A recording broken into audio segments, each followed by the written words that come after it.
देखिए, ये 6 इंसान बर्फ के तूफान में चले जा रहे हैं, एक एक करके गिर रहे हैं और कोई पीछे मुड़कर नहीं देख रहा। ये कौन है? ये वही हैं जिन्होंने महाभारत का युद्ध जीता था। द्रौपदी, वो द्रौपदी जिसने अग्नि से जन्म लिया था, बर्फ में गिर गई। उसकी उंगलियां बर्फ को नोच रही हैं, लेकिन कोई उसे उठाने नहीं आया। आखिर क्यों? क्योंकि युधिष्ठिर आगे बढ़ गए, बिना रुके, बिना पीछे देखे। सिर्फ एक कुत्ता था जो उनके साथ चल रहा था, और यही कुत्ता बाद में इस पूरी कहानी का सबसे इंपॉर्टेंट किरदार बन गया। लेकिन ये सब समझने के लिए हमें थोड़ा पीछे जाना होगा। युधिष्ठिर की आंखों में जो दर्द है ना, वो सिर्फ आज का नहीं है, वो 36 साल पुराना है। वो एक युद्ध से शुरू होता है। तो चलिए शुरू करते हैं, बिल्कुल शुरुआत से। माउंट सुमेरु, स्वर्ग का दरवाजा, और वो सच्चाई जो सुनकर आपकी रूह कांप जाएगी। महाभारत का युद्ध खत्म हो चुका था। कुरुक्षेत्र का मैदान तबाही से भरा पड़ा था। टूटे हुए रथ, बिखरे हुए हथियार और कौवे जो आसमान में चक्कर लगा रहे थे। 18 दिन में लगभग 40 लाख योद्धा खत्म हो गए थे। हर जगह तबाही के निशान थे। एक टूटा हुआ रथ का पहिया जमीन में आधा ढसा पड़ा था। कौरवों का झंडा उस पे लटका हुआ था, और हवा में एक ऐसी खामोशी थी जो चीखों से भी ज्यादा डरावनी थी। और इस सब के बीच खड़े थे युधिष्ठिर, अकेले, रंग बदली हुई धूप में। जीत तो उनकी थी, लेकिन ये जीत जैसी फील नहीं हो रही थी, क्योंकि ये राजगद्दी लाखों अपनों के खून से भीगी थी। फिर भी युधिष्ठिर ने हस्तिनापुर का सिंहासन संभाला, लेकिन वो सिंहासन पर बैठे हुए भी खाली थे। उनकी आंखें दूर कहीं देख रही थी, जैसे ताज पहन लिया है, लेकिन सर का बोझ कम नहीं हुआ। हस्तिनापुर का दरबार भरा हुआ था, दिए जल रहे थे, कोर्टियर्स खड़े थे, लेकिन जो कुर्सियां पहले कौरवों की होती थीं, वो खाली थीं। और उन खाली कुर्सियों को देखकर युधिष्ठिर को हर रोज याद आता था कि ये जीत कितनी महंगी पड़ी। भीम खिड़की के पास खड़े थे, हाथ बांधे, बाहर देख रहे थे। वो एक ऐसा योद्धा था जिसके लिए लड़ना जिंदगी थी, लेकिन अब कोई लड़ाई नहीं बची थी, और बिना लड़ाई के भीम अधूरा था। और अर्जुन का मशहूर धनुष गांडीव एक शेल्फ पे पड़ा हुआ था। धूल जमी हुई थी उस पे, मकड़ी के जाले लग चुके थे। जिस हथियार ने दुनिया हिला दी थी, वो अब सिर्फ एक यादगार बन चुका था। नकुल और सहदेव पैलेस की बालकनी पे खड़े थे। शाम ढलने लगी थी। दोनों भाई थके हुए थे, बूढ़े हो रहे थे, और उन्हें पता था कि ये सब कुछ हमेशा नहीं रहेगा। रात को द्रौपदी अकेली पैलेस के बाग में चलती थी, चांदनी की रोशनी में। उसका चेहरा शांत था, लेकिन उसकी आंखें बहुत कुछ कह रही थीं। वो याद कर रही थी सब कुछ। और बहुत दूर समुद्र के किनारे द्वारका शहर अपनी पूरी शान के साथ खड़ा था, सोने जैसा चमकता हुआ, कृष्ण का शहर। लेकिन इस खूबसूरती की उम्र अब बहुत कम बची थी, क्योंकि एक दिन द्वारका डूबने लगा। समुद्र ने शहर को निगल लिया। मंदिर गिरे, महल टूटे, पानी ने सब कुछ अपने अंदर समेट लिया, और इस शहर के साथ एक युग भी डूब गया। जब ये खबर युधिष्ठिर तक पहुंची, उनका चेहरा बदल गया, आंखें फैल गईं, होंठ कुछ कहने के लिए खुले, लेकिन आवाज नहीं निकली, क्योंकि द्वारका का डूबना मतलब था कृष्ण अब नहीं रहे। पांचों पांडव और द्रौपदी एक साथ खड़े थे, सबकी नजरें जमीन पर। कोई कुछ नहीं बोल रहा था, क्योंकि बोलने को बचा ही क्या था।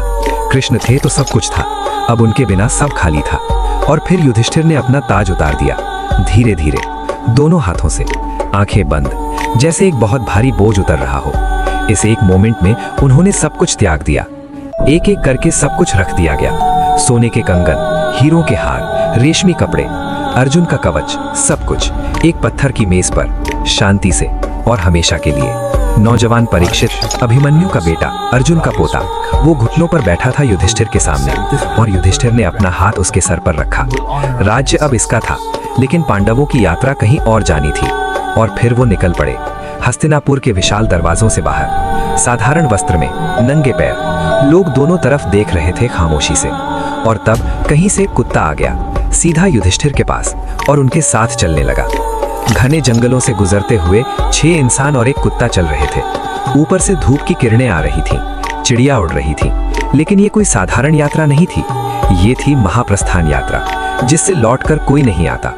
जंगल खत्म हुआ तो रेगिस्तान आ गया, तपती जमीन, सूखा आसमान। भीम पसीना पोंछ रहा था, द्रौपदी हाथ से धूप रोक रही थी, लेकिन युधिष्ठिर आगे चलते रहे, बिना रुके, बिना थके। फिर एक नदी आई, तेजी से बहता हुआ पानी, पत्थर पर पैर रखते हुए सब पार कर रहे थे। भीम ने द्रौपदी का हाथ थामा, युधिष्ठिर दूसरी तरफ से देख रहे थे। ये रिश्ता इस यात्रा में और गहरी हो रही थी। और फिर जब जंगल और रेगिस्तान पीछे छूट गए, सामने थे हिमालय, इतने बड़े कि गर्दन ऊपर करके देखने पर भी चोटी नहीं दिखी। बर्फ से ढके हुए पहाड़ और उनके पीछे था स्वर्ग का रास्ता। चढ़ाई शुरू हुई, रास्ता पतला था, बर्फ गिरने लगी, सांसों से भाप निकलती थी। और वो कुत्ता अभी भी युधिष्ठिर के साथ था, सबसे आगे, जैसे रास्ता वो दिखा रहा हो। इस कुत्ते की आंखें देखिए कितनी वफादार है, हर कदम युधिष्ठिर के साथ, बर्फ में अपने पंजे का निशान छोड़ता हुआ। उस वक्त किसी को नहीं पता था कि ये असल में कौन है, लेकिन जल्द पता चलने वाला था। अब रास्ता और खतरनाक हो गया। एक पतली सी रिज थी, दोनों तरफ खाई, हवा चीख रही थी। युधिष्ठिर आगे, फिर भीम, अर्जुन, नकुल, सहदेव और सबसे पीछे थी द्रौपदी। द्रौपदी डगमगा रही थी, उसका हाथ सहारा ढूंढ रहा था, लेकिन कुछ नहीं मिला। उसकी आंखें थकी हुई थीं, लेकिन वो फिर भी चल रही थी, क्योंकि द्रौपदी कभी हार नहीं मानती थी। लेकिन आज द्रौपदी गिर गई, धीरे धीरे, पहले घुटने, फिर हाथ, फिर पूरा जिस्म बर्फ में आ गया। उसके बाल बर्फ पर फैल गए जैसे काली नदियां, और बर्फ के उस सफेद कैनवस पर वो हमेशा के लिए रुक गई। भीम ने पीछे मुड़कर देखा, उसकी मुट्ठियां कस गईं, उसका दिल चीख रहा था। लेकिन फिर उसने युधिष्ठिर को देखा, जो बिना रुके आगे जा रहे थे, और भीम को समझ आया ये रास्ता दर्द का है और इस रास्ते पर पीछे मुड़ना अलाउड नहीं है। युधिष्ठिर का चेहरा पत्थर जैसा था, लेकिन उनके गाल पर एक आंसू जमा हुआ था, बर्फ की तरह। वो जानते थे द्रौपदी क्यों गिरी, क्योंकि उसके मन में 5 पतियों में से एक के लिए ज्यादा लगाव था। ये उनका पक्षपात था और यही उन्हें रोक गया। अब 5 थे, सिर्फ 5, और वो कुत्ता। द्रौपदी की सांसें दूर पीछे छूट गई थीं। बर्फ उन्हें और उसके बीच एक सफेद दीवार की तरह खड़ी थी। आगे जाना था, बस आगे। फिर सहदेव गिरे, चुपचाप, बिना किसी आवाज के, जैसे कोई किताब बंद हो गई हो। कारण उन्हें अपनी बुद्धि पर गर्व था। वो मानते थे कि वो सबसे ज्यादा ज्ञानी है, और ये अहंकार उन्हें ले डूबा। उसके बाद नकुल, सबसे सुंदर। उनका चेहरा जब बर्फ में गिरा तो लगभग बर्फ में घुल गया। इतना गोरा, इतना सुंदर, लेकिन वो सुंदरता ही उनकी कमजोरी थी। उन्हें अपने रूप पर नाज था, और वो नाज उनकी आखिरी सांस बन गया। अब सिर्फ 3 बचे थे, युधिष्ठिर, भीम, अर्जुन और वो कुत्ता। पीछे 4 साथी छूट चुके थे, बर्फ में, हमेशा के लिए। पहाड़ बहुत बड़ा था और वो बहुत छोटे हो गए थे। फिर अर्जुन रुके, उनके हाथ कांप रहे थे। वही हाथ जिन्होंने गांडीवा उठाया था, वही हाथ जिन्होंने महाभारत जीता थी। लेकिन अब वो हाथ कुछ नहीं कर सकते थे। अर्जुन घुटनों पर आए और फिर जमीन पर आ गए। सबसे महान धनुर्धर बिना तीर के हार गया। भीम ने अर्जुन को गिरते देखा, और पहली बार भीम की आंखें भर आईं। इस देवता जैसी ताकत वाले इंसान के होंठ कांप रहे थे, क्योंकि भाई को गिरते देखना किसी भी लड़ाई से ज्यादा दर्दनाक था। अब सिर्फ 2 थे, युधिष्ठिर और भीम, और वो कुत्ता। पूरा पहाड़ खाली था, पीछे सिर्फ बर्फ थी और गिरे हुए अपने, आगे सिर्फ धुंध थी और अनजान रास्ता। 2 भाई, एक कुत्ता, और मौत का इंतजार। और फिर भीम भी गिरे, सबसे ताकतवर पांडव, जिसने दुर्योधन की जांघ तोड़ी थी। वो भीम जब गिरा तो लगा जैसे पहाड़ हिल गया। उसकी मुट्ठियां बर्फ में घुस गईं, लेकिन अब ताकत किसी काम की नहीं थी। उन्हें अपनी ताकत पर गर्व था और जरूरत से ज्यादा खाया था, बिना औरों की चिंता किए। यही उनका अंत था। युधिष्ठिर अब बिल्कुल अकेले थे, पूरी दुनिया में सिर्फ वो और एक कुत्ता। उन्होंने एक बार पीछे देखा, भीम का विशाल शरीर बर्फ में पड़ा था। फिर उन्होंने आगे देखा और चलना जारी रखा, क्योंकि धर्मराज कभी नहीं रुकते। उस खामोशी में युधिष्ठिर ने नीचे देखा, वो कुत्ता अभी भी था। उसकी वफादार आंखें ऊपर देख रही थीं। जब सब गिर गए, ये नहीं गिरा। जब सब छूट गए, ये नहीं छूटा। युधिष्ठिर के चेहरे पर एक हल्की सी मुस्कान आई, टूटी हुई लेकिन सच्ची। और फिर वो पहुंचे चोटी पर, माउंट सुमेरु की सबसे ऊंची जगह। नीचे अंधेरे बादल थे और ऊपर से एक ऐसी रोशनी आ रही थी जो इस दुनिया की नहीं थी, सोने जैसी, भगवान जैसी। और उस रोशनी में कुछ उतर रहा था।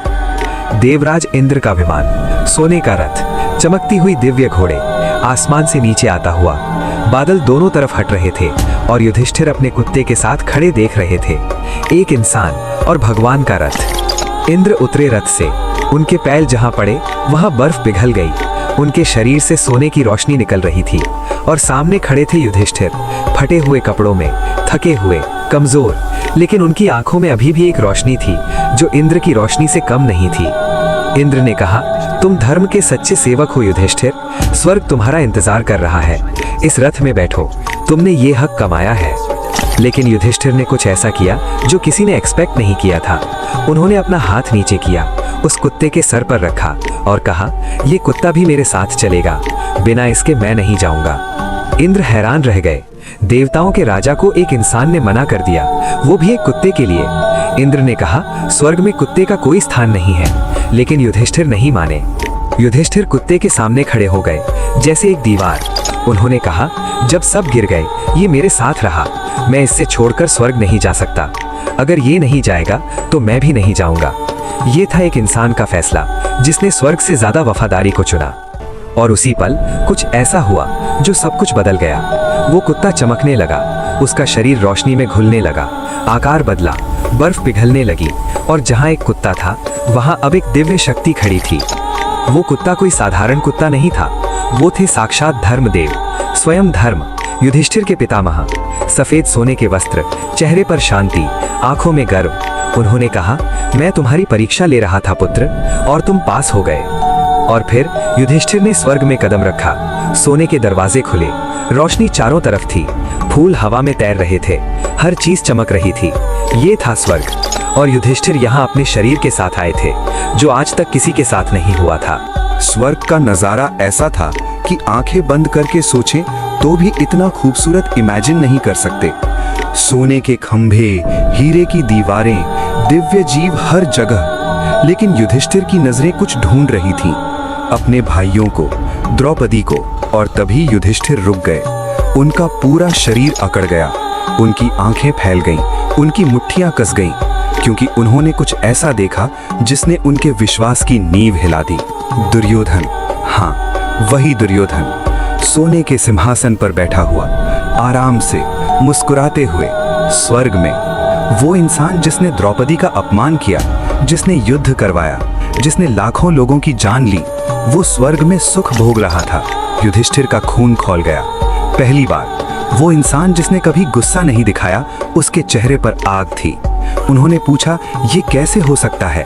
ये अधर्मी यहाँ है तो मेरे भाई कहाँ हैं?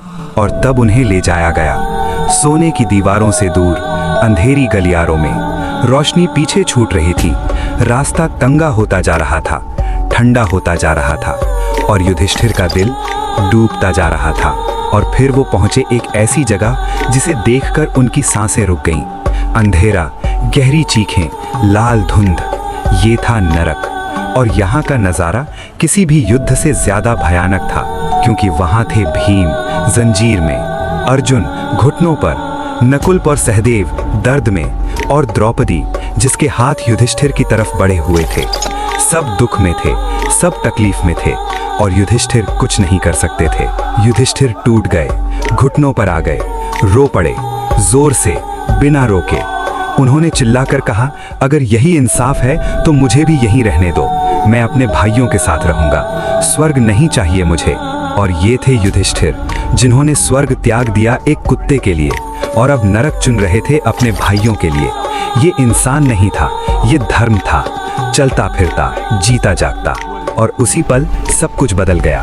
अंधेरा फटने लगा, दीवारें टूटने लगी, हर तरफ से रोशनी फूटने लगी, जैसे कोई सपना तोड़ दिया गया हो, जैसे कोई परख का वक्त खत्म हो गया हो। क्योंकि ये सच नहीं था, ये माया थी, एक आखिरी परीक्षा। और जब रोशनी पूरी तरह फैल गई, सामने खड़े थे भीम, अर्जुन, नकुल, सहदेव और द्रौपदी, सब दिव्य रूप में, चमकते हुए, मुस्कुराते हुए।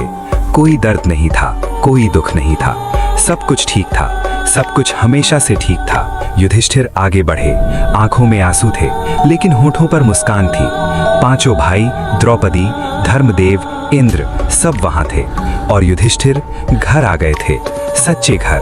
और दुर्योधन, उसका स्वर्ग वो असली नहीं था। शास्त्रों के अनुसार जिसके पाप ज्यादा हैं, उसे पहले थोड़ा स्वर्ग मिलता है, फिर अनंत समय तक उसे अपने कर्मों का फल भुगतना होता है। और जिसके पुण्य ज्यादा हैं, जैसे पांडव, उन्हें पहले थोड़ी कठिनाई मिलती है, फिर हमेशा के लिए शांति मिलती है। सोचिए, कुरुक्षेत्र से लेकर सुमेरु तक, राजमहल से लेकर बर्फ तक, ताज उतारने से लेकर कुत्ते के लिए स्वर्ग त्यागने तक, ये यात्रा सिर्फ पांचों भाइयों की नहीं थी, ये यात्रा हर इंसान की है। क्योंकि द्रौपदी का पक्षपात, नकुल की सुंदरता का गर्व, सहदेव की बुद्धि का अहंकार, अर्जुन का आत्मविश्वास और भीम की ताकत का घमंड, ये सब हमारी कमजोरियां हैं।